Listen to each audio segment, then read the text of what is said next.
A day after Nifty touched 20,000, well, we are starting with the print of 20,000 plus on the Nifty. I think we'll have to really practice a lot to say 20,000 plus on the Nifty. We've always been using 18,000, 19,000. Now you've got to practice yourself. But yes, 20,000 on the Nifty is a reality. The market breadth, again, picture perfect, if I may use the word. And we've got Adani stocks, railway stocks, defense stocks. I want to look at banks because they did all the heavy lifting yesterday. So let's look at the mid-cap gainers and the mid-cap high flyers. Now that we've established benchmark indices. Railway stocks, one by one. Defense stocks, one by one. That includes HAL, BAL, Kochi Shipyard, Mazgaon Shipyard. So railway stocks are just chugging along as if there is just no tomorrow. So markets are off to another great start. 20,000 plus is a reality. And 20,000 plus is something which is now flashing on the ticker and something which got captured yesterday as a pure print. But some of the railway, shipyard companies are down just a little bit here and there, but that could be called as minor profit booking. So Mr. Kedia, the most exciting space, I'm not using the word euphoria or bubble. I don't know whether it's euphoria or bubble. I thought railway stocks should have not gone up like this the way have done. But they've done. I mean, who's to challenge the market? But in your understanding, and this is more like a advice to our viewers, because everybody is excited to own railway, defense and shipping stocks. What should one do now for those who own it? I don't know what should they do. They should, but generally people, general public should understand what happened in 2022. We discussed just now about this platform stocks. I think same kind of euphoria is happening in this PSUs stocks. Now, PSUs is just buzzword, So every time people come in this market with a new theme, with a new dress and new concept, and ultimately that concept lasts for maybe 6 months or 1 year, or maybe 2 years sometime, and then they fizzle out. I'm not saying the story in those stocks are over. The story may play out maybe for a decade or so, but valuation is too high and there is euphoria in this market. I will not buy those shares. And this is what I can say. Just curious then to get in your take as well, Vijay, as to what the outlook is when it comes to, the broader markets. Yes, you did discuss that a lot of good news does seem to be baked in, and that we are catching up when it comes to the Nifty. But from the March lows, there's been something like a 40% rally that we've seen for the mid and the small caps. Do you think that now the picture, the valuations here are looking a little bit stretched? Maybe in some pockets, because whenever we are talking about mid and small cap, that means we are talking about 5,000 shares, 95% shares we are talking about. So there is no, one observation for all the sector. There are many stocks in mid caps could be, which are yet still cheap compared to, other mid cap shares. So that is the key thing in this market, to identify a diamond amongst coal. That is the process. That is the education. That is the research in this market.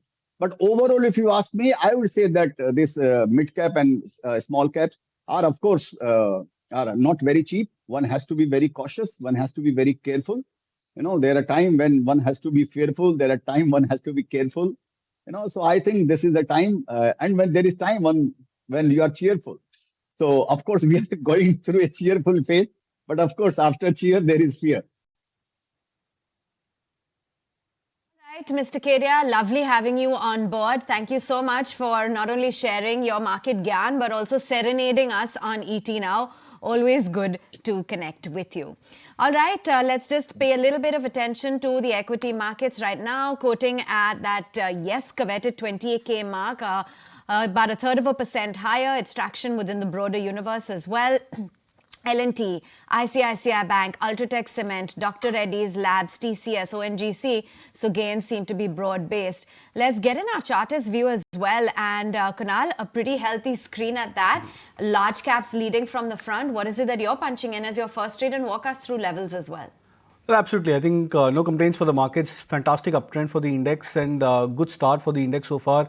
So it tells you that the markets are not just cautiously bullish, but they are quite strongly bullish, looking at the way the indices and the premiums have shaped up. Now, in terms of opening trade, NTPC, which has been one of the best performers on a relative basis with respect to the previous highs in 20th of July, I think is something which looks attractive even at current levels of 240. That's a stock which I'll look to buy. Okay, just refreshing my screen and getting some of those liquid trades as well. While, of course, the Nifty has started off well above that 20,000 mark. Okay, let's try and figure out what lies ahead. 20,000 here, but what's in store for us next and what you as an investor should be doing.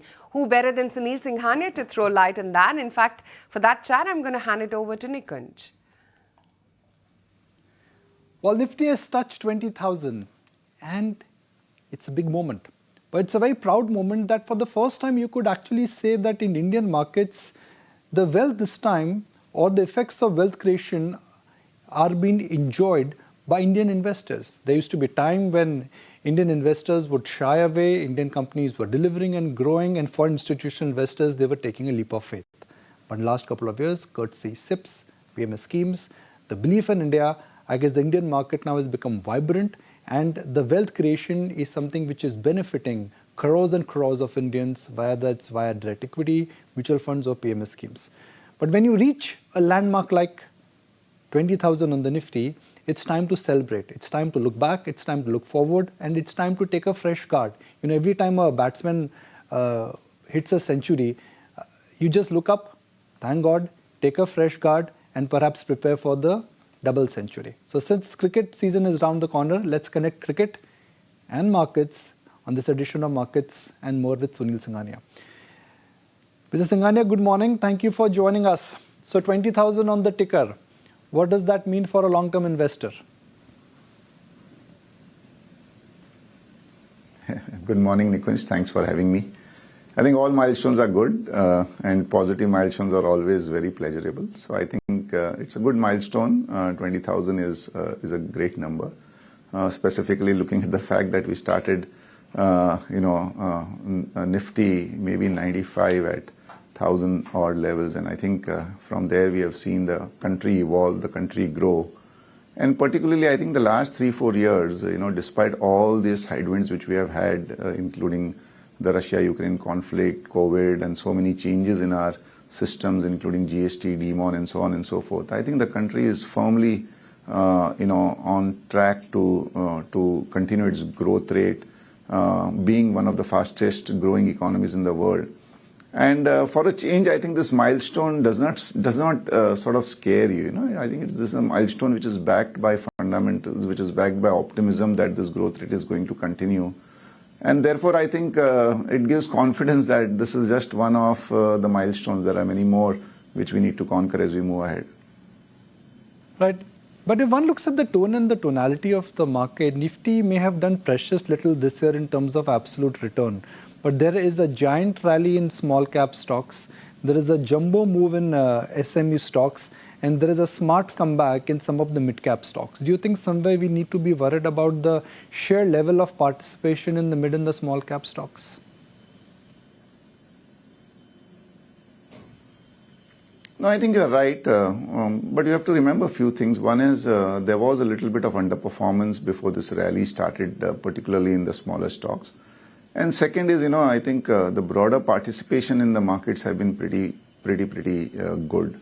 And when that happens and when there is optimism and news flow, it is typically the smaller stocks which end up doing much better than the larger stocks. And I think it's a cycle, It's always possible that now year on, maybe the large caps might perform better, but it's a cycle. And it does lead to some concerns, particularly for value conscious and long-term investors like us. When you look at themes and momentum and stories, driving stock prices than near-term fundamentals. So I think it is a time to be optimistic, but at the same time, you have to be extremely cautious because you don't want a scenario where in a vibrant market you end up getting into stocks where you don't see their prices again for the next 3-4 years, and the market keeps on doing well, but the portfolio suffers. So I think one has to be definitely optimistic because there is still a lot of room ahead for the economy in the markets, but extremely cautious of not getting sucked into this FOMO kind of a situation. Okay. Do you think a FOMO is at play when it comes to some of the exciting and popular themes, let's say it's defense or shipbuilding or for that matter railways?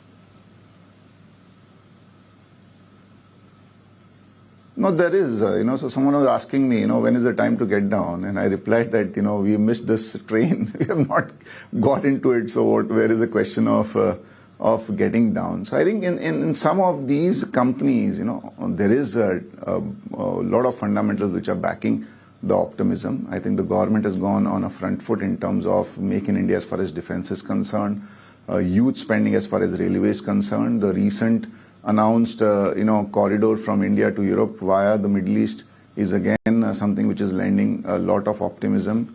But at the same time, I think these are long gestation programs, and it will take a few years for them to get off the ground. We are already building in maybe 5 years forward in the prices at this point of time. So selectively, I would definitely urge that, this is not the time to just blindly get into something because there's a name defense or a railways or a shipbuilding or an EMS attached to it.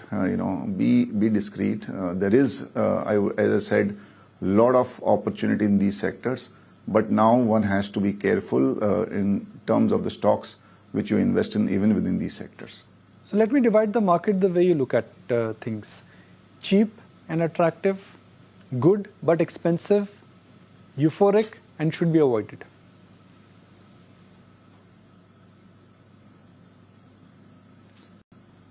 So not too many stocks are cheap, frankly. I would go the second option, where it is decent, it is showing growth. But Nikunj, I think the overall market will fall in one of these three buckets. It's not that the overall market would be in one bucket. So we discussed about euphoric. Definitely it is there. There is definitely opportunities coming in as far as the economy is concerned. If you see the June quarter numbers, maybe after 6-8 quarters, it was a quarter where earnings were upgraded. We are also looking at a scenario where 16-18% growth in profit for the next 2 years looks possible. And if you look at that, I think you're looking at EPS somewhere just over 1100 as far as Nifty is concerned. And that makes the markets even at 20,000 somewhere in the 18p odd levels as far as Nifty is concerned on an FY25 basis.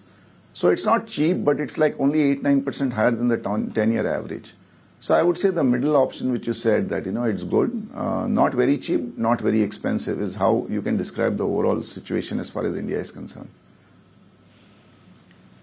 Let me divide the market in time frame, something which you've always looked at. You've said that, look, while 90% of Indians may have a time frame of less than 1 year, we have a time frame which could be anywhere between 1 to 3 years and 5 years plus. To your mind, which end of the market now is looking attractive if you have a 1 to 3 year time frame and for someone who has the patience to wait for 5 year plus?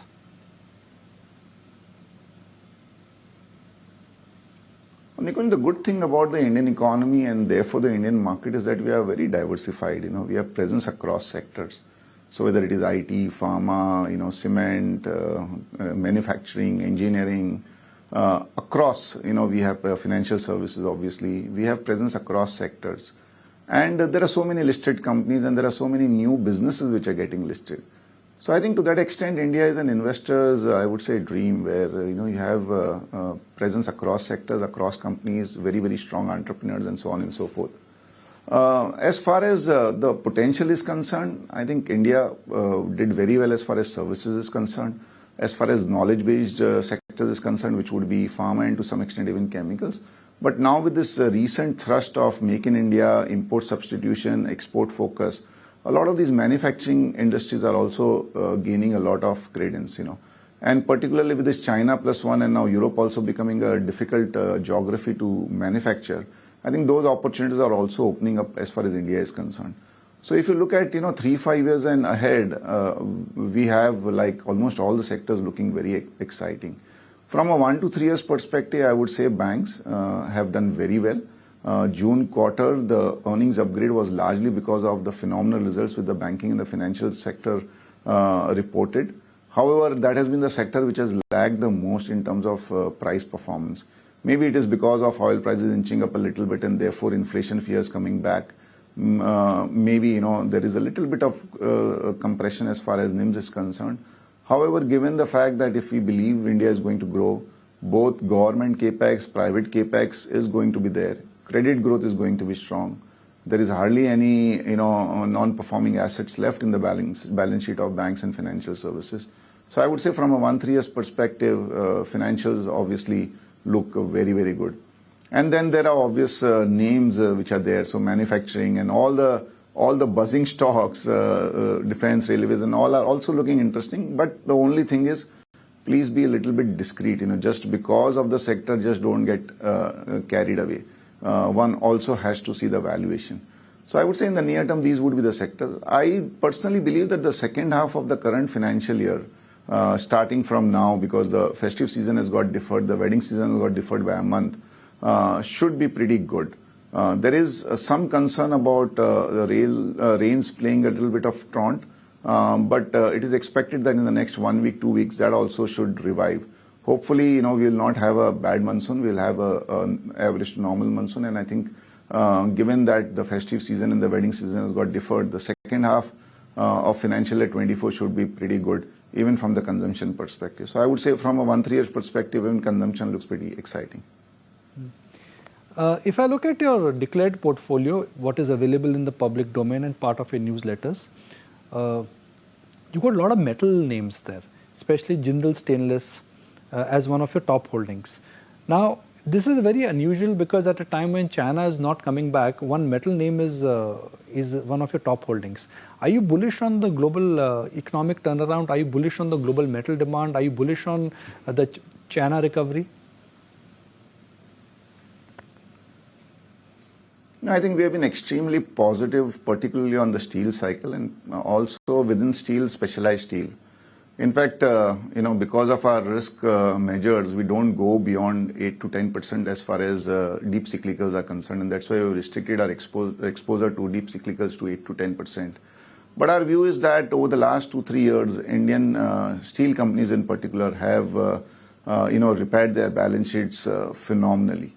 The other thing is domestic demand for steel is very, very strong. Costs are pretty now in control.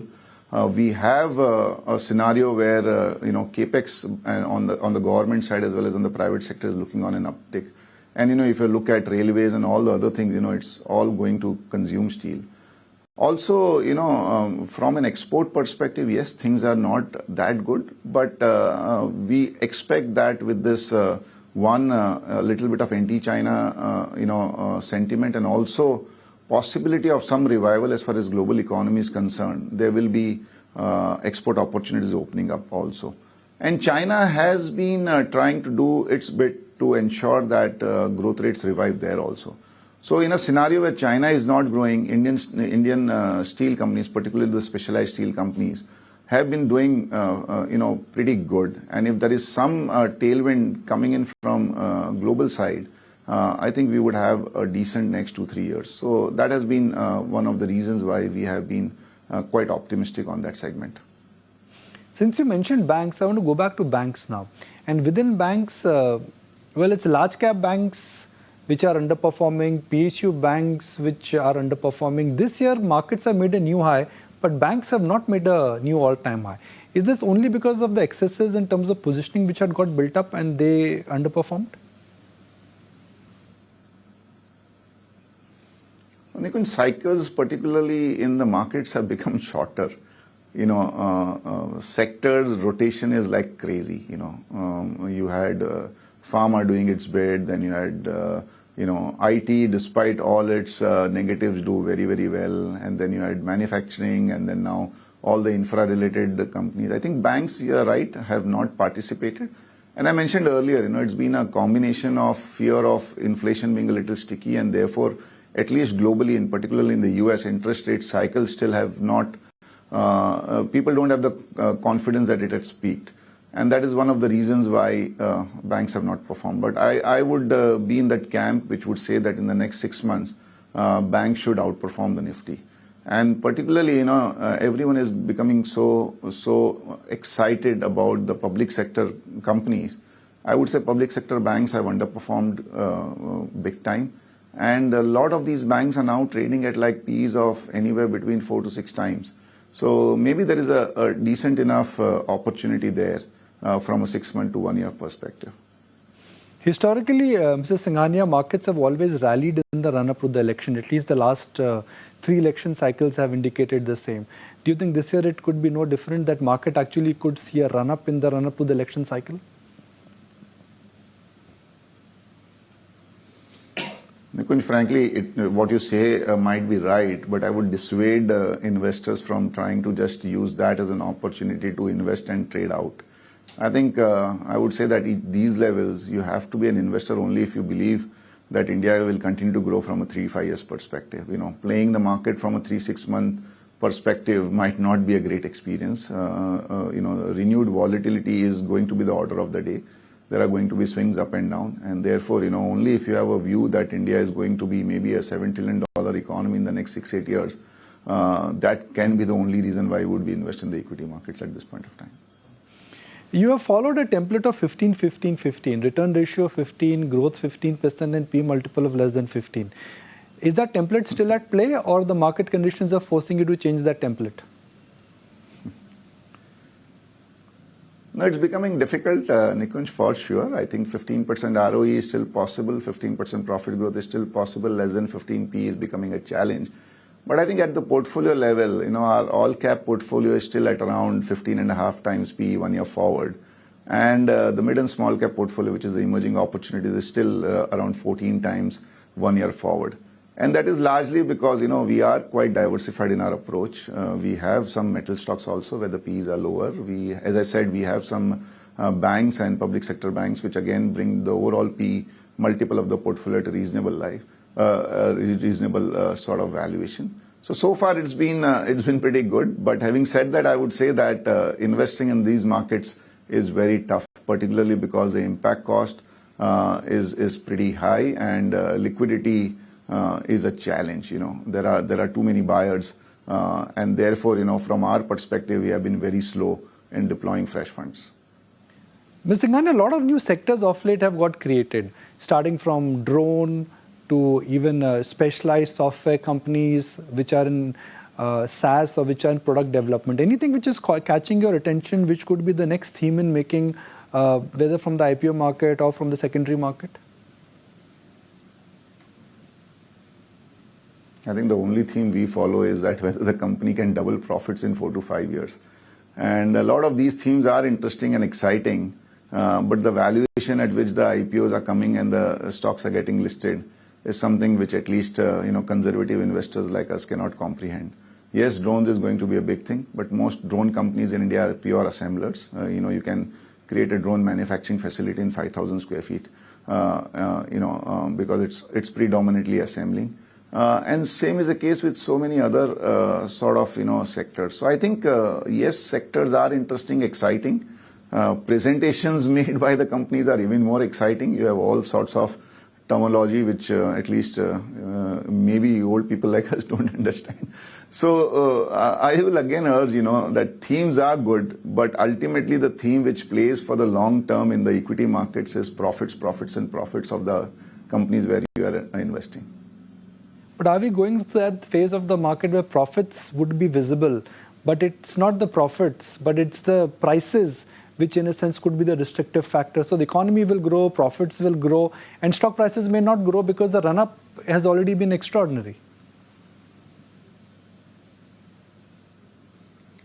No, that is where I'm saying, Nikunj, that if you are paying too much of a price upfront, if you're buying something so expensive that even after profit growth, it is going to be expensive. What you're saying is absolutely right. And that is exactly what I'm trying to caution, that themes are good, but, what you're paying today should be more than paid back to you by way of future profitability. And I think that is what the focus of investors should be. When I was preparing for the interview, I stumbled on some of your old And we have seen in so many companies, there was this concept of, buy at any price. I think those stocks have not performed, because these are great companies, great, pedigree, but you had already upfronted paid such a high price that despite them being great companies, they have not been great stocks. I I just wanted to refer to this point further because I've stumbled on some of our old notes when I was preparing for the show. You've done some work where when price multiples go north of 60, 70 times, the future return gets compromised. Do you think that really could be at play in a lot of stocks now where P multiples have gone to 100 plus? I mean, a company like DMart or a Trent or an Asian Paints or Pidilite, these are P multiples which are north of 50, 60, even 100 times now. So, ultimately growth has to justify what multiple you're paying, So if a company is growing at 30, 40%, maybe you can justify a 40, 50 P multiple. But if a company is growing at like 10%, you can't justify such high P multiples because then the P multiples will have to be that high all its life. And I always say this, that even in US, there have been not too many companies which have traded a P multiple of more than 50 times for more than 5 years. So I think somewhere, Nikunj, this is tried and tested. We have world stock market history of almost 400 years. And history does give us some learnings. Yes, every time is a new time and there are new learnings. But ultimately, I think it's always better to cry without investing than cry after investing. Such a good thing to say. Couple of closing questions. I'd like to draw your attention to the SME space. And suddenly in the SME space, I get a sense that there is more like a FOMO. Forget FOMO, there's more like a madness. SME companies have started commanding P multiples of 100 plus and market caps which are now nearing 1,000 crore plus. Do you think there is a mania in the SME space and one should be careful? There's absolutely no doubt. So, this is a space which is interesting and exciting. And I think it's good because small entrepreneurs are getting an opportunity to raise capital and grow. I think it's a great step from the government, from the regulators to encourage it's like between the startup and the listed space. But, I think what is happening of late has been not exactly, I would say, based on fundamentals. What you're saying is absolutely right. And I would say that this is a space which is good if you're able to do your due diligence properly. The only challenge is that because it's SME, it's low touch. And therefore the regulators, are, I would say the regulations are less stringent compared to the main board listing. And therefore the investors have to be all the more careful about what they are getting into. But it's mixed, there are some good companies which are coming up, some really, really good entrepreneurs. We are in one of our smaller fund avid investors.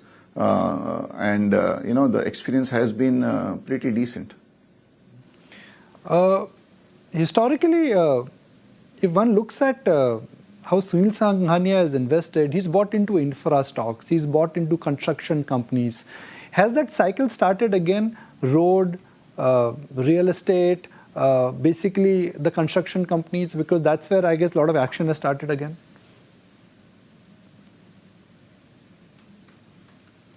So, to build infrastructure, you need EPC guys, and obviously the order books for a lot of these guys have been at record highs. The good thing is that after what we saw in between 2006 to maybe 2015, where some of these companies over-leveraged themselves, some were not very clean, there was a massive, I would say, unpleasantness from both lenders as well as from equity investors. I think now the companies which have survived have proven that they are the ones who are cleaner, who have a better balance sheet in terms of their debt equity ratios, and who are focused.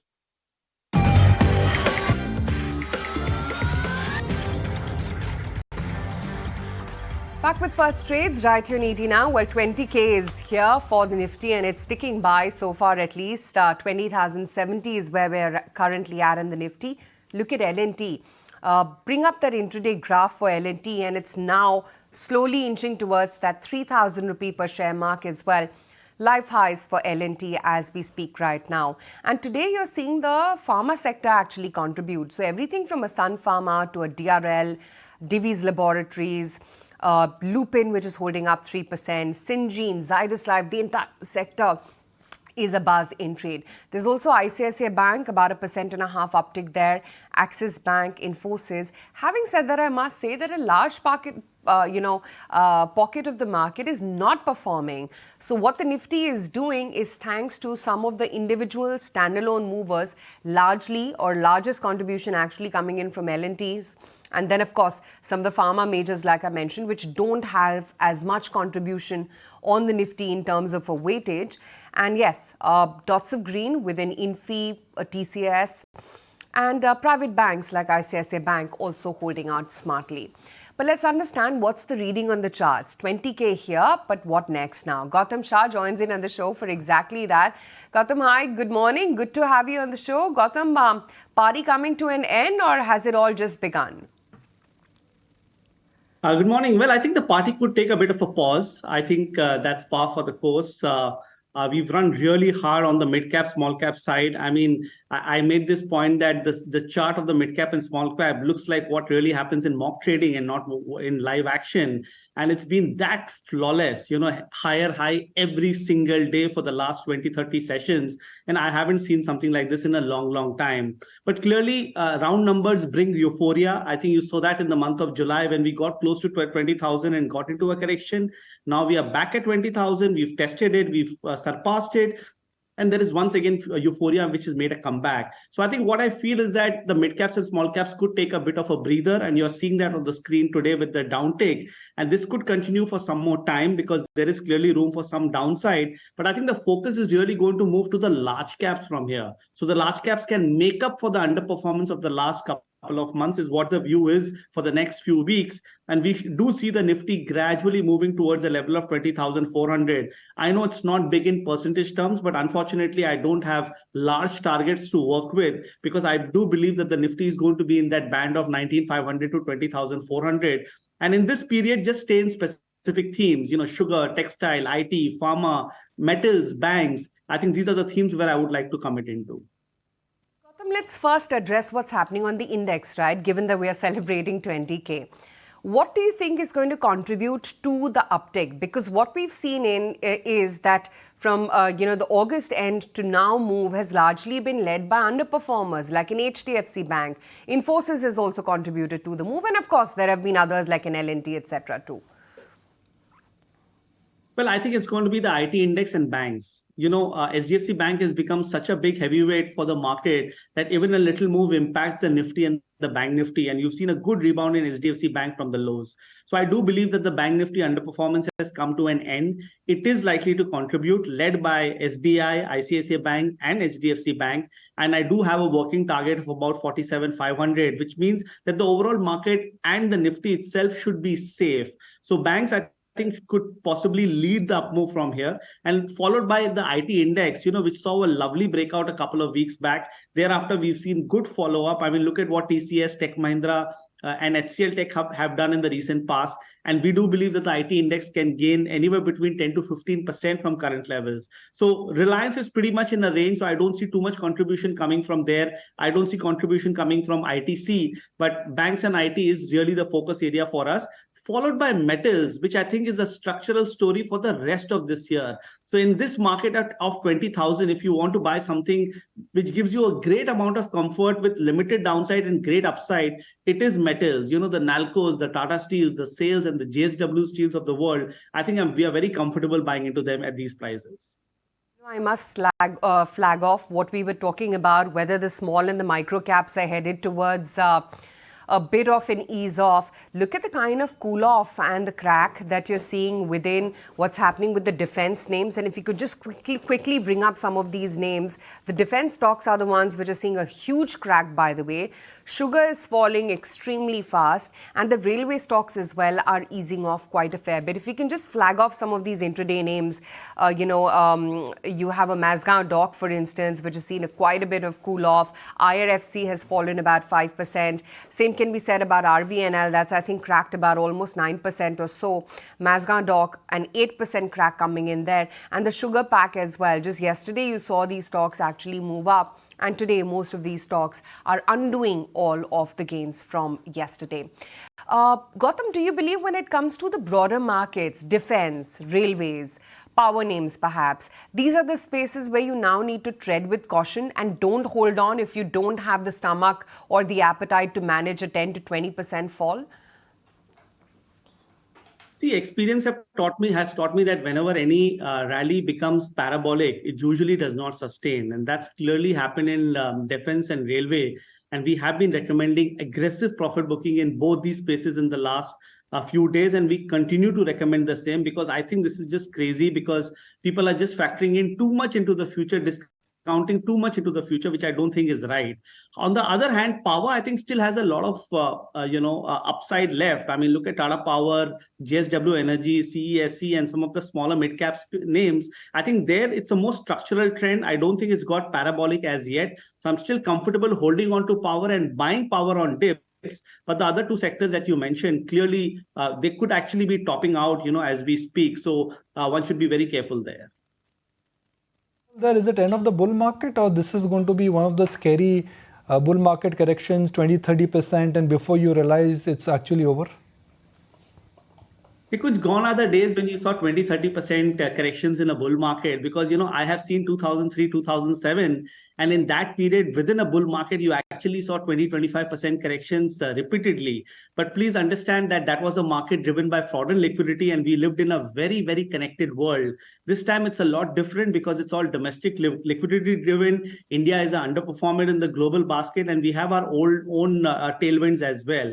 So I do believe that there will be thematic rotational correction from time to time. Anything that's overbought will go through its own correction without really impacting the entire market. I mean, mind you, we're in a 6-week long correction on the Nifty. So I don't think it's fair to say that the entire market will go through a correction. I think certain pockets in mid caps and small caps will do that.